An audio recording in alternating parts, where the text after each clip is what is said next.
नमस्कार दोस्तों, आज के इस वीडियो में हम लोग अप्रैल महीना के दृष्टि बिहार करंट अफेयर्स में डाले गए मॉडल पेपर का डिस्कशन को देखेंगे। हम लोग जो है कल 62 नंबर तक के प्रश्नों को देख चुके थे। आज जो है आगे 63 नंबर से हम लोग शुरुआत करेंगे। चलिए देखते हैं। 63 नंबर का प्रश्न कह रहा है, निम्न में कौन सा मूत्र निराकरण का सही क्रम है। मूत्र निराकरण का सही क्रम यानी मूत्र विसर्जन का सही क्रम कह रहा है, निम्न में से कौन सा है। तो इसका सही उत्तर हो जाएगा ऑप्शन नंबर बी, वृक्क, वृक्क के बाद गविनी, गविनी के बाद मूत्राशय, मूत्राशय के बाद मूत्रमार्ग। मूत्र वृक्क, वृक्क में जो है क्या होता है, वृक्क जिसको हम लोग किडनी कहते हैं, किडनी, उसके बाद गाविनी, उसके बाद मूत्राशय और उसके बाद मूत्रमार्ग। चलिए अगला प्रश्न को देखते हैं। अगला प्रश्न है, यूरिया के संदर्भ में निम्न में से कौन सा कथन सही है। तो 64 का आंसर ऑप्शन नंबर डी हो जाएगा। यह यकृत में उत्पन्न होता है। यूरिया कहाँ उत्पन्न होता है, तो यकृत में, लीवर में उत्पन्न होता है। चलिए अगला प्रश्न को देखते हैं। अगला प्रश्न है, निम्न में से किस ग्रंथि से इंसुलिन हार्मोन का स्रावन होता है। तो 65 नंबर का आंसर हो जाएगा ऑप्शन नंबर सी, अग्नाशय। अग्नाशय इज करेक्ट आंसर। चलिए अगला प्रश्न को देखते हैं। 66 नंबर में कह रहा है, रक्त समूह और प्लाज्मा में प्रतिरक्षी यानी एंटीबॉडीज के निम्न जोड़ों में से कौन सा जोड़ा सही नहीं है। तो 66 का ऑप्शन नंबर हो जाएगा C, right answer. B antigen A गलत है। ए में कौन सा होता है, एंटीजन बी, ठीक। ए बी में एंटीजन ए बी, ओ में एंटीजन ए बी। चलिए अगला प्रश्न को देखते हैं। 67 नंबर का प्रश्न कह रहा है, निम्न में कौन सी गतिविधियां मानव पाचन तंत्र के संदर्भ में सही नहीं है। तो इसका सही उत्तर हो जाएगा ऑप्शन नंबर डी, कार्बोहाइड्रेट का पाचन ग्रास नली में होता है, जो कि गलत है। बाद बाकी जो है ऑप्शन आपका सही है। जठर रसों का स्राव आमाशय में होता है। पाचन कार्य मुख्य गुहा से ही आरंभ हो जाता है। प्रोटीन का पाचन आमाशय में आरंभ होता है। चलिए अगला प्रश्न को देखते हैं।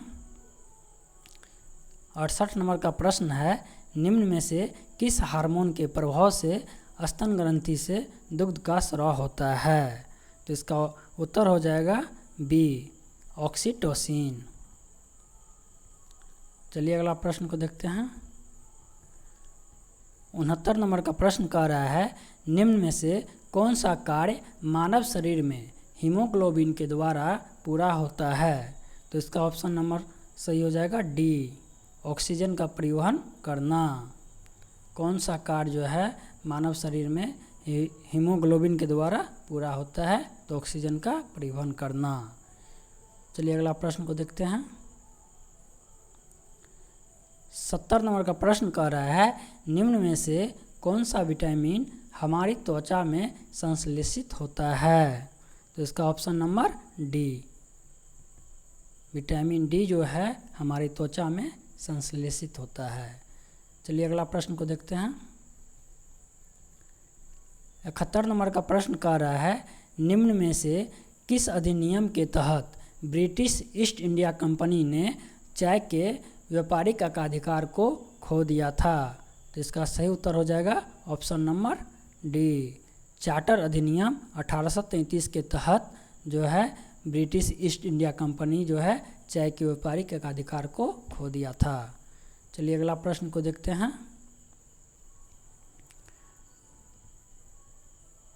71,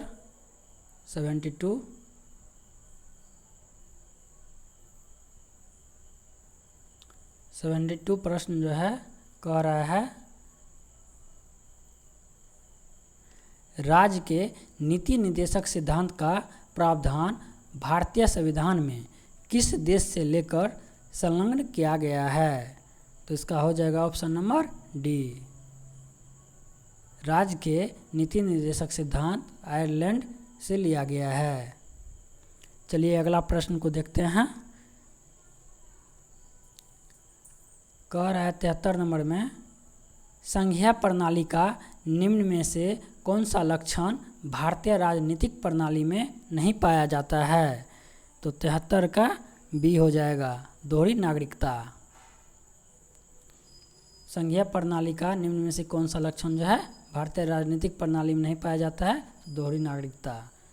संविधान में निर्वाचन में न्यायपालिका का प्राधिकार सही है, संविधान की सर्वोच्चता सही है, परिसंघ एवं राज्य सरकारों के मध्य शक्तियों का वितरण भी सही है।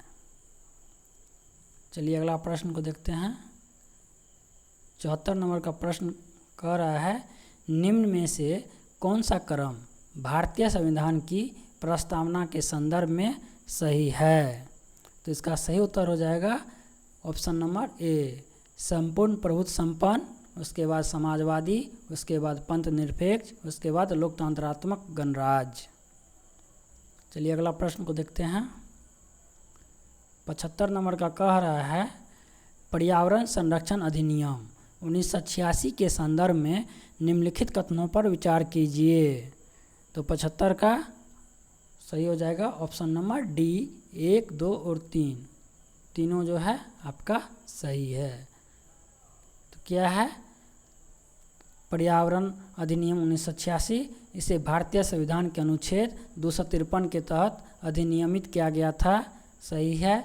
अधिनियम के अनुसार केंद्र सरकार के पास किसी भी उद्योग संचालन या प्रक्रिया को बंद करने, निषेध या नियमन करने का निर्देश देने की शक्ति है, सही है।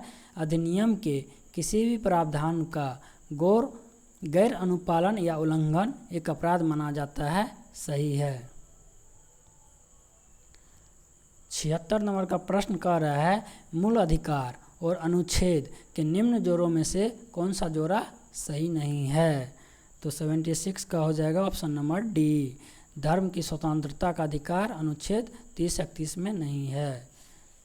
तो समानता का अधिकार अनुच्छेद 14 से 18 है, स्वतंत्रता का अधिकार अनुच्छेद 19 से 22, शोषण के विरुद्ध अधिकार अनुच्छेद 23 से 25। चलिए अगला प्रश्न को देखते हैं।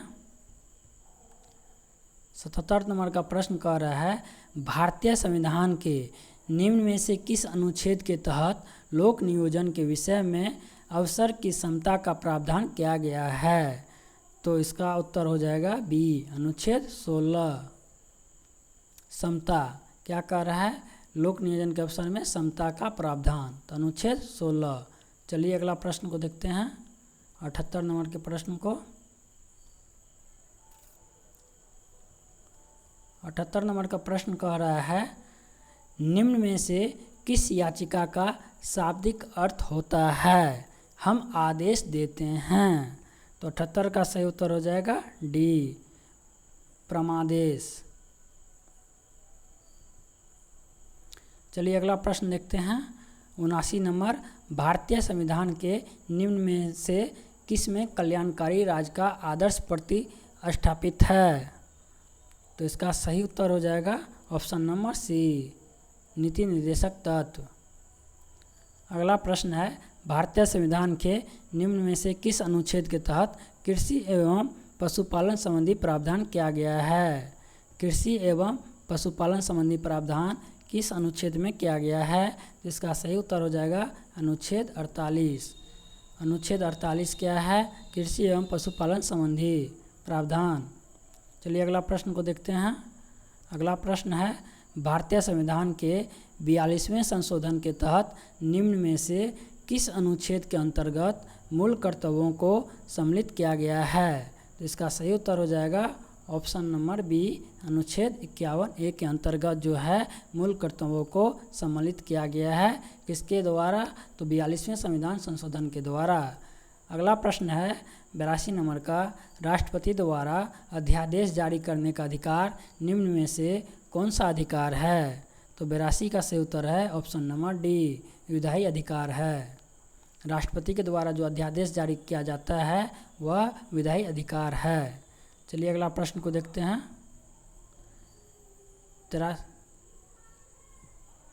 83 नंबर का प्रश्न है, निम्न में से कौन सा कथन सही है? तो 83 का ऑप्शन नंबर ए सही है। भारत का उपराष्ट्रपति राज्यसभा का पदेन पीठासीन अधिकारी होता है। भारत का उपराष्ट्रपति राज्यसभा का पदेन पीठासीन अधिकारी होता है। चलिए अगला प्रश्न को देखते हैं। 84 नंबर का प्रश्न कह रहा है, निम्न में से कौन स्थानीय निकायों के चुनाव को संपन्न करवाता है? तो 84 का सही उत्तर हो जाएगा सी, राज्य निर्वाचन आयोग। स्थानीय निकाय के चुनाव को कौन संपन्न करवाता है? तो राज्य निर्वाचन आयोग। चलिए अगला प्रश्न को देखते हैं। 85 नंबर में है, भारत के संविधान की 11वीं अनुसूची में कुल कितने विषय हैं? 11वीं अनुसूची में कह रहा है कुल कितने विषय हैं? तो इसका सही उत्तर हो जाएगा 29। 11वीं अनुसूची में कुल 29 विषय हैं। 86 नंबर का प्रश्न है, निम्न में से कौन सा बिहार राज्य का राजकीय वृक्ष है? कह रहा है कौन सा बिहार राज्य का जो है राजकीय वृक्ष है? तो 86 का उत्तर हो जाएगा ऑप्शन नंबर सी, पीपल। राजकीय वृक्ष कौन सा है? तो पीपल है। चलिए अगला प्रश्न को देखते हैं। अगला प्रश्न है, बिहार के निम्न में से किस भाग में अवस्थित है? बिहार जो है भारत के निम्न में से किस भाग में अवस्थित है? तो 87 का सही उत्तर हो जाएगा ए, पूर्वी भाग में अवस्थित है। चलिए अगला प्रश्न को देखते हैं। अगला प्रश्न है, अष्टदिग्गज के रूप में प्रख्यात 8 महान साहित्यकार निम्नलिखित में से किस भाषा से संबंधित थे? तो इसका सही उत्तर हो जाएगा ऑप्शन नंबर सी, तेलुगु। अष्टदिग्गज जो है प्रख्यात 8 महान साहित्यकार से संबंधित तेलुगु से थे। चलिए अगला प्रश्न को देखते हैं। अगला प्रश्न आपका है, अगला प्रश्न है, जनगणना 2011 के अनुसार निम्न में से कौन सा बिहार राज्य का सर्वाधिक साक्षरता दर वाला जिला है? 2011 के अनुसार कह रहा है बिहार का सर्वाधिक साक्षरता दर वाला जिला कौन सा है? तो इसका सही उत्तर हो जाएगा सी, रोहतास। रोहतास जो है सर्वाधिक साक्षर वाला जिला 2011 के अनुसार था। 90 नंबर का प्रश्न है, बिहार राज्य का निम्न में से कौन सा जिला पश्चिम बंगाल की सीमा को स्पर्श करने वाला है? तो इसका सही उत्तर है पश्चिम बंगाल को स्पर्श करने वाला जिला किशनगंज। चलिए अगला प्रश्न को देखते हैं। सम्राट अशोक के काल में प्रांत दक्षिणापथ की राजधानी निम्न में से कौन सी थी? सम्राट अशोक के काल में कह रहा है प्रांत दक्षिणापथ की राजधानी निम्न में से कौन सी थी? तो इसका सही उत्तर है Suvarnagiri. Option number D correct, Suvarnagiri. अगला प्रश्न है 92 नंबर, निम्न में से कब बिहार पर इल्तुतमिश ने आक्रमण किया था? बिहार पर इल्तुतमिश के द्वारा कब आक्रमण किया गया था? इसका सही उत्तर है 1225 ईस्वी में। 92 का ऑप्शन नंबर डी करेक्ट है। चलिए अगला प्रश्न को देखते हैं। 93 नंबर में कह रहा है 3 जुलाई 1857 को पीर अली के नेतृत्व में निम्न में कहाँ विद्रोह हुआ था? तो 93 का ऑप्शन नंबर ए सही है, पटना में पीर अली के नेतृत्व में 1857 में विद्रोह किया गया था। चलिए अगला प्रश्न है, बिहार राज्य के निम्न में से किस जिले में गौतम बुद्ध वन्यजीव अभयारण्य एवं राष्ट्रीय उद्यान अवस्थित है? गौतम बुद्ध वन्यजीव अभयारण्य और जो है राष्ट्रीय उद्यान किस जिले में जो है अवस्थित है?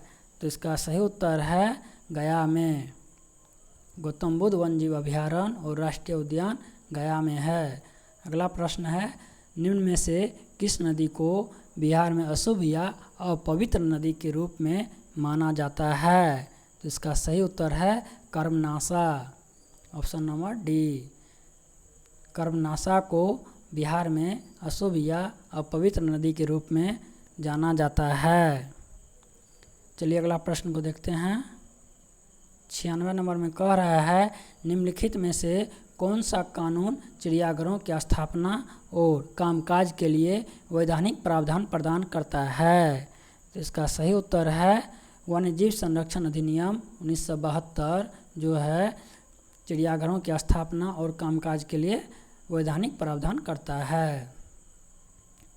97 नंबर का प्रश्न है बिहार राज्य के निम्न में से किस क्षेत्र में खनिज पाइराइट्स प्राप्त होता है? कह रहा है बिहार के कौन सा जिला से पाइराइट्स खनिज जो है प्राप्त होता है? इसका सही उत्तर है रोहतास। 98 नंबर का प्रश्न है जिला और उत्पाद के निम्न जोड़ों में से कौन सा जोड़ा सही नहीं है? जिला और उत्पादन के हिसाब से कौन सा जिला जो है मैच नहीं किया गया है कह रहा है बताने के लिए। तो 98 का सही उत्तर है मधुबनी में महीन सूती कपड़ों के थान, बिल्कुल सही है।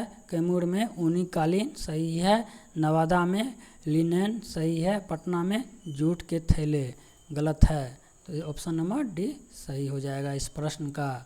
चलिए अगला प्रश्न को देखते हैं। अगला प्रश्न है आपका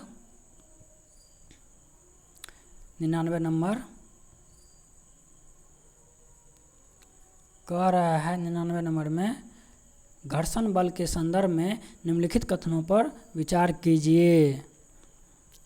तो कथन पहला है यह अपने संपर्क क्षेत्र से स्वतंत्र होता है। दूसरा कथन है यह दो सतहों के बीच सापेक्ष गति का विरोध करता है। तो इसका सही उत्तर हो जाएगा 1 और 2 दोनों। यह जो है घर्षण बल जो है अपने संपर्क क्षेत्र से स्वतंत्र होता है, सही है। और यह दोनों सतहों के बीच सापेक्ष गति का विरोध करता है, सही है। चलिए अगला प्रश्न को देखते हैं। अगला प्रश्न है नेक्स्ट है बिहार राज्य में निम्न में से किस स्थान पर बाबा साहेब भीमराव अंबेडकर बिहार विश्वविद्यालय अवस्थित है? तो 100 का सही उत्तर हो जाएगा मुजफ्फरपुर में बाबा साहेब भीमराव अंबेडकर बिहार विश्वविद्यालय अवस्थित है। 101 प्रश्न है। कह रहा है निम्न में से कौन सा मूल्यवर्धित शब्द को सही स्पष्ट करता है? तो इसका सही उत्तर हो जाएगा ऑप्शन नंबर सी, किसी फॉर्म का निवल योगदान। मूल्यवर्धित शब्द जो है किसी फॉर्म का निवल योगदान है। चलिए अगला प्रश्न को देखते हैं। 102 नंबर का प्रश्न है सकल घरेलू उत्पाद एवं सकल राष्ट्रीय उत्पाद निम्न में से कौन सा प्रमुख अंतर है?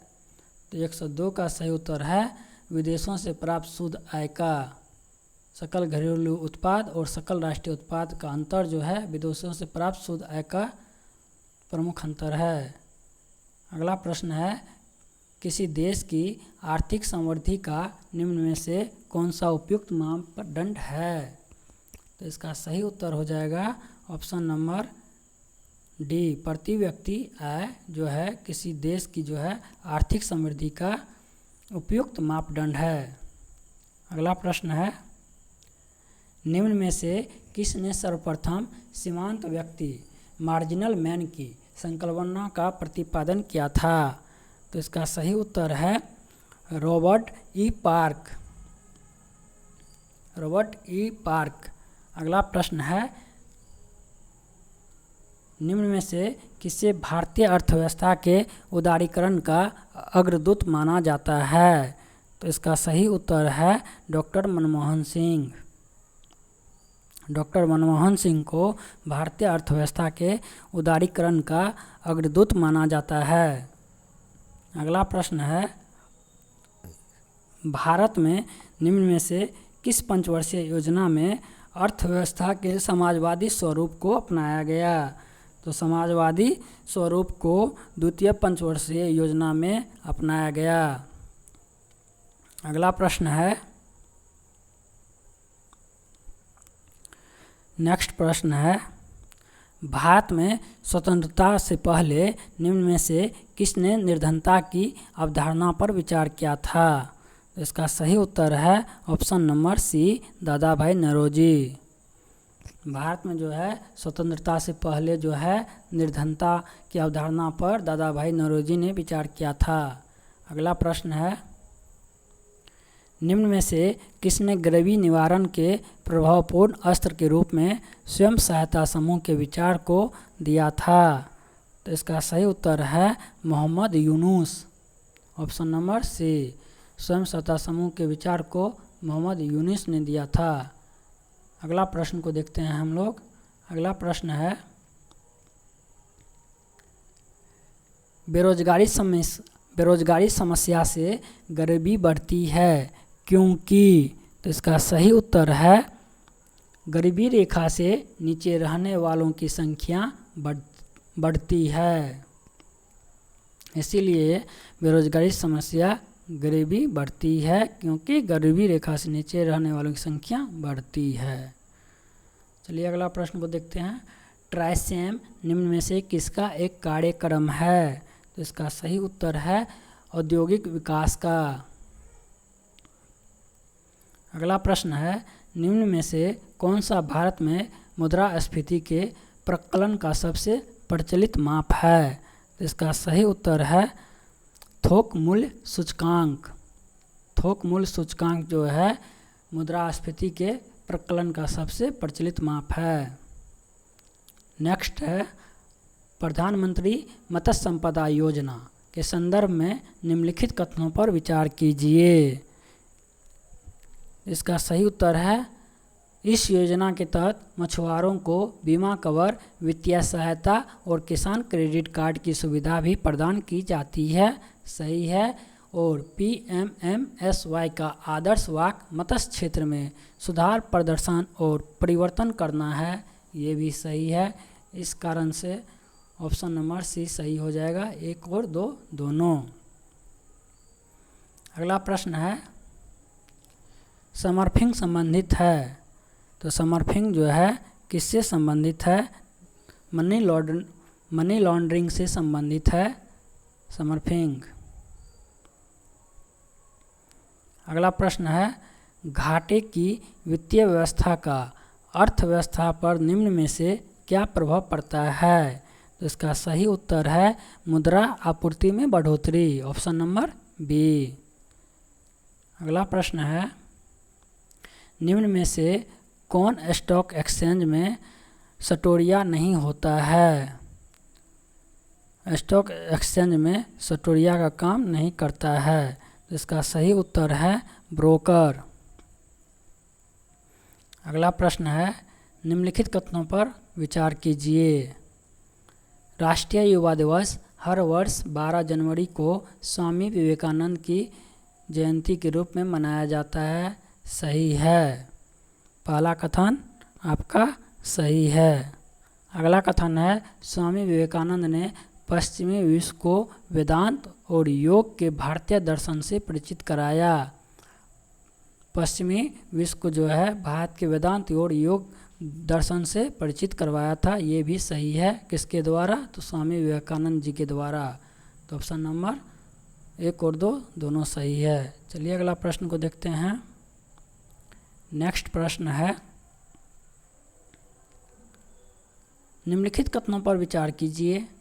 कथन है, 117 नंबर का प्रश्न है, उन्होंने गुरु तेग बहादुर का स्थान लिया। उन्होंने खालसा या 5 क के सिद्धांत की स्थापना की। पवित्र पुस्तक गुरु ग्रंथ साहिब का नाम उनके द्वारा रखा गया था। ठीक है, उन्होंने, यहाँ पे उसका नाम नहीं दिया हुआ है, उन्होंने लिखा हुआ है।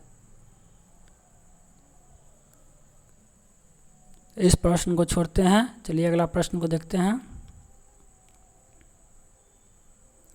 आदिवासी सहकारी विपणन विकास संघ के संदर्भ में निम्नलिखित कथनों पर विचार कीजिए। आदिवासी सहकारी विपणन विकास संघ के संदर्भ में कह रहा है निम्नलिखित कथन पर विचार करने के लिए। तो 118 नंबर का प्रश्न है। तो 118 नंबर का पहला कथन है, ट्राइफाइड की स्थापना बहुराष्ट्र सहकारी समिति अधिनियम 1984 के तहत एक राष्ट्रीय स्तर की सहकारी संस्था के रूप में की गई थी। तो ये जो है आपका सही है। दूसरा है आदि महोत्सव जो ट्राफाइड की एक पहल है, आदिवासी कारीगरों, शिल्पकारों और महिलाओं को सीधे बाजार से जोड़ता है। दोनों सही है, इसका ऑप्शन नंबर सी सही हो जाएगा। चलिए नेक्स्ट प्रश्न को देखते हैं। अगला प्रश्न है, हाल ही में चर्चा में रहा हाइड्रोक्लाइमेट व्हिपलैश क्या है? हाइड्रोक्लाइमेट व्हिपलैश क्या है? तो इसका सही उत्तर है ऐसी स्थिति जहां अत्यधिक आर्द्र मौसम के बाद अत्यधिक शुष्क मौसम आता है, वही हाइड्रोक्लाइमेट व्हिपलैश कहलाता है। Option number D. अगला प्रश्न है, निम्नलिखित में से किस दिन वैश्विक परिवार दिवस के रूप में मनाया जाता है? 120 का सही उत्तर हो जाएगा। 1 जनवरी को वैश्विक परिवार दिवस के रूप में मनाया जाता है। अगला प्रश्न है, समाचारों में अक्सर देखा जाने वाला शब्द बेगर द नेबर पॉलिसी का सबसे अच्छा वर्णन इस प्रकार किया जा सकता है। इसका सही उत्तर हो जाएगा ऐसी नीति जिसमें कोई देश अन्य देशों के आर्थिक हितों का शोषण या उन्हें हानि पहुंचाकर अपनी आर्थिक स्थिति सुधारने का प्रयास करता है। इस हिसाब से option number A correct answer हो जाएगा। बेगर द नेबर पॉलिसी का वर्णन जो है ऐसी नीति जिसमें कोई देश अन्य देशों के आर्थिक हितों का शोषण या उन्हें हानि पहुंचाकर अपनी आर्थिक स्थिति सुधारने का प्रयास करता है। चलिए अगला प्रश्न को देखते हैं। कह रहा है निम्नलिखित कथनों पर विचार कीजिए। तो पहला कथन है, हाल ही में अखिल भारतीय पीठासीन अधिकारी सम्मेलन का आयोजन बिहार के पटना में किया गया। बिल्कुल सही है। कह रहा है इस सम्मेलन का उद्घाटन लोकसभा अध्यक्ष ओम बिरला जी के द्वारा किया गया। ये भी सही है। दोनों कथन जो है आपका सही है। इस प्रकार से ऑप्शन नंबर सी सही हो जाएगा। 1 और 2 दोनों। नेक्स्ट प्रश्न है, निम्नलिखित कथनों पर विचार कीजिए। तो कथन कह रहा है पहला, हाल ही में केंद्रीय गृह मंत्री भारत पोर्टल लॉन्च किया है जिसे केंद्रीय अन्वेषण ब्यूरो सीबीआई के द्वारा विकसित किया गया है। तो इसका जो है ये कथन सही है। हाल में जो केंद्रीय गृह मंत्री जो है भारत पोर्टल लॉन्च किया है और जिसे केंद्रीय अन्वेषण ब्यूरो सीबीआई के द्वारा विकसित किया गया है, ये कथन आपका सही है। कह रहा है यह पोर्टल केवल राज्य एजेंसियों को रियल टाइम जानकारी साझा करने की सुविधा प्रदान करता है, लेकिन इंटरपोल से जुड़ने की प्रक्रिया को सरल नहीं बनाता है। ये कथन गलत है। तो ऑप्शन नंबर ए सही हो जाएगा। अगला प्रश्न है, हाल ही में राष्ट्रीय हल्दी बोर्ड की स्थापना कहाँ की गई है? हाल ही में कह रहा है, तो हाल ही में राष्ट्रीय हल्दी बोर्ड की स्थापना नई दिल्ली में की गई है। Option number A. अगला प्रश्न है, निम्नलिखित कथनों पर विचार कीजिए। 125 नंबर का प्रश्न है, निम्नलिखित कथनों पर विचार कीजिए। पहला कथन है, नीति आयोग ने महिला उद्यमिता मंच WEP में एम्पावर हर बीज सपनों की उड़ान नामक पहल शुरू की है। बिल्कुल सही है। पहला कथन सही है। नीति आयोग के द्वारा जो है उद्यमिता मंच के द्वारा एम्पावर हर बीज सपनों की उड़ान नामक पहल शुरू की है। सही है। इस पहल का उद्देश्य महिलाओं को कृषि क्षेत्र में कौशल और संसाधन प्रदान करना है। ये गलत है। तो इस हिसाब से ऑप्शन नंबर ए सही हो जाएगा। 126 नंबर का प्रश्न है, हाल ही में भारत ने वर्ष 2025 के लिए हज तीर्थ यात्रा कोटे का समझौता किस देश के साथ किया है? तो इसका सही उत्तर है सऊदी अरब। सऊदी अरब के साथ जो है भारत जो है हज तीर्थ यात्रा कोटे का समझौता किया है। अगला प्रश्न है, हाल ही में बिहार के किस जिले के उदय कुमार को तेंजिंग नोर्गे राष्ट्रीय साहसिक पुरस्कार 2023 प्रदान किया गया है? इसका सही उत्तर है सारण। सारण के उदय कुमार को जो है तेनजिंग नोर्गे राष्ट्रीय साहसिक पुरस्कार 2023 प्रदान किया गया है। अगला प्रश्न है, हाल ही में किस व्यक्ति को श्री चंद्रशेखरेंद्र सरस्वती राष्ट्रीय उत्कृष्टता पुरस्कार से सम्मानित किया गया है? इसका सही उत्तर है S Jaishankar, option number B. S Jaishankar को श्री चंद्रशेखरेंद्र सरस्वती राष्ट्रीय उत्कृष्टता पुरस्कार से सम्मानित किया गया है। अगला प्रश्न है, हाल ही में बिहार के किस जिले में मिशन कर्मयोगी कार्यशाला का आयोजन किया गया है? तो इसका सही उत्तर है गया। गया में जो है मिशन कर्मयोगी कार्यशाला का आयोजन किया गया है। अगला प्रश्न है, निम्नलिखित कथनों पर विचार कीजिए। तो कह रहा है, हाल ही में भारत और नेपाल के बीच संयुक्त प्रशिक्षण अभ्यास सूर्य किरण का 18वां संस्करण का आयोजन नेपाल के सलझंडी में किया गया। बिल्कुल सही है। कह रहा है दूसरा कथन, इस अभ्यास का आयोजन 31 दिसंबर 2024 से 13 जनवरी 2025 के मध्य किया गया था। यह भी कथन आपका सही है।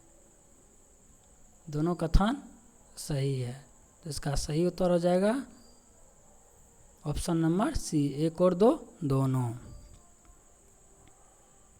चलिए अगला प्रश्न को देखते हैं।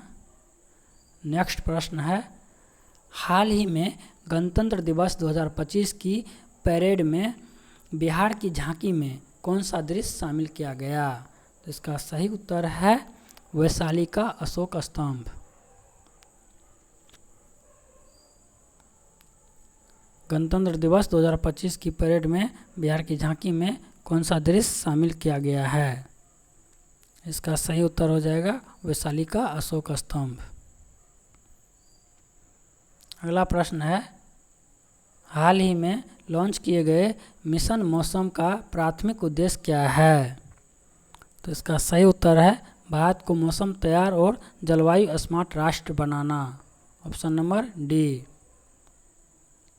नेक्स्ट प्रश्न है, हाल ही में 27वीं अंतर्राष्ट्रीय ग्लास कांग्रेस 2025 सम्मेलन का आयोजन कहाँ किया गया? तो 133 का सही उत्तर हो जाएगा ऑप्शन नंबर सी, कोलकाता में जो है 27वीं अंतर्राष्ट्रीय ग्लास कांग्रेस 2025 का आयोजन किया गया। ग्रामीण भारत महोत्सव 2025 का विषय क्या है? तो इसका सही उत्तर है विकसित भारत 2047 के लिए एक प्रतिस्कंदी ग्रामीण भारत का निर्माण, ऑप्शन नंबर बी। अगला प्रश्न है, हाल ही में निम्नलिखित में से किस संगठन ने विश्व आर्थिक स्थिति एवं संभावनाएं 2025 नामक रिपोर्ट जारी की है? इसका सही उत्तर है संयुक्त राष्ट्र यूएन के द्वारा जो है विश्व आर्थिक स्थिति एवं संभावनाएं 2025 नामक रिपोर्ट जारी किया गया है। अगला प्रश्न है, यौन उत्पीड़न से महिलाओं की सुरक्षा अधिनियम 2013 के संदर्भ में निम्नलिखित कथनों पर विचार कीजिए। इसका सही उत्तर हो जाएगा कथन है पहला, यह विशाखा और अन्य बनाम राजस्थान राज्य 1997 मामले में सर्वोच्च न्यायालय द्वारा दिए गए विशाखा दिशा निर्देशों पर आधारित है। सही है। अगला कथन है, इस अधिनियम के अनुसार प्रत्येक प्रत्येक कार्यालय या शाखा में 10 या अधिक कर्मचारियों के साथ एक आंतरिक शिकायत समिति का गठन करना आवश्यक है। दोनों सही है। इस प्रकार से इस प्रश्न का सही उत्तर हो जाएगा ऑप्शन नंबर सी। चलिए अगला प्रश्न को देखते हैं। अगला प्रश्न है, भारतीय राष्ट्रीय सामाजिक सम्मेलन के संदर्भ में निम्नलिखित कथनों पर विचार कीजिए। तो 137 कह रहा है निम्नलिखित कथन पर विचार करने के लिए। पहला कथन है, इसकी स्थापना एम.जी. रानाडे और रघुनाथ राव ने की थी। बिल्कुल सही है। भारतीय राष्ट्रीय सामाजिक सम्मेलन जो है इसकी स्थापना एम.जी. रानाडे और रघुनाथ राव के द्वारा किया गया था। दूसरा कथन कह रहा है, सम्मेलन ने अंतर्जातीय विवाहों की वकालत की, बहुविवाह और कुलीनवाद का विरोध किया। ये कथन गलत है। और इस प्रकार से तीसरा कथन है, इसने लोगों को विधवा पुनर्विवाह के खिलाफ प्रतिज्ञा लेने हेतु प्रेरित करने के लिए प्रतिज्ञा आंदोलन शुरू किया। गलत है। ऑप्शन नंबर इसका सही उत्तर हो जाएगा 137 का ए, 1 और 2 दोनों। भारतीय राष्ट्रीय सामाजिक सम्मेलन के संदर्भ में जो है इसका स्थापना एम.जी. रानाडे और रघुनाथ राव के द्वारा किया गया था और सम्मेलन ने अंतर्जातीय विवाहों की वकालत की और बहुविवाह और कुलीनवाद का विरोध किया। बिल्कुल सही है, दोनों सही है, तीसरा गलत है। चलिए अगला प्रश्न को देखते हैं। 138 नंबर का प्रश्न कह रहा है, क्षतिपूरक वनीकरण कोष प्रबंधन और योजना प्राधिकरण के संदर्भ में निम्नलिखित कथनों पर विचार कीजिए। तो इसका सही उत्तर हो जाएगा, कथन दिया हुआ है। चलिए पहले कथन को देखते हैं।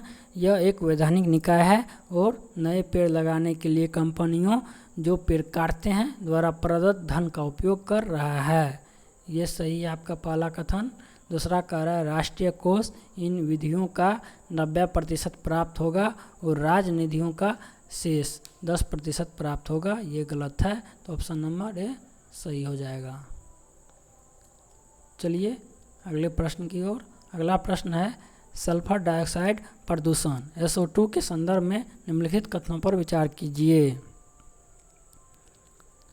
तो इसमें कह रहा है, वातावरण में सल्फर डाइऑक्साइड का सबसे बड़ा स्रोत विद्युत संयंत्रों और अन्य औद्योगिक गतिविधियों में जीवाश्म ईंधन का दहन है। सही है। दूसरा है, सल्फर डाइऑक्साइड प्रदूषण का कोई प्राकृतिक स्रोत नहीं है। गलत है। तीसरा है, सल्फर डाइऑक्साइड के अल्पकालिक जोखिम मानव श्वसन प्रणाली को नुकसान पहुंचा सकते हैं और सांस लेने में कठिनाई उत्पन्न कर सकते हैं। बिल्कुल सही है, ऑप्शन 3। तो इस हिसाब से ऑप्शन नंबर बी 1 और 3 सही हो जाएगा। अगला प्रश्न है, निम्नलिखित संशोधनों के संदर्भ में निम्नलिखित कथनों पर विचार कीजिए। संविधान संशोधन के संदर्भ में कह रहा है, निम्नलिखित कथनों पर विचार करने के लिए। पहला कथन कह रहा है आपका, संविधान संशोधन विधेयक को मंत्री या निजी सदस्य पेश कर सकते हैं। बिल्कुल सही है। अगला है, अनुच्छेद 368 में 5 प्रकार के संशोधनों का प्रावधान है। गलत है। 140 का ऑप्शन नंबर ये सही हो जाएगा। चलिए आगे जो है 10 प्रश्न मैथमेटिक्स से है। मैथमेटिक्स को छोड़ देते हैं। हम लोग जो है इस प्रकार से 140 प्रश्नों का डिस्कशन देखे हैं। पार्ट 1 में हम लोग 62 प्रश्न तक का डिस्कशन देखे और पार्ट 2 में 140 तक का। आज जो है हम लोग वीडियो को यहीं पे बंद करते हैं और अगले क्लास में हम लोग अगले महीना के मॉडल पेपर को देखेंगे। वीडियो को देखने के लिए धन्यवाद। लाइक कीजिए, शेयर कीजिए और चैनल को सब्सक्राइब कीजिए।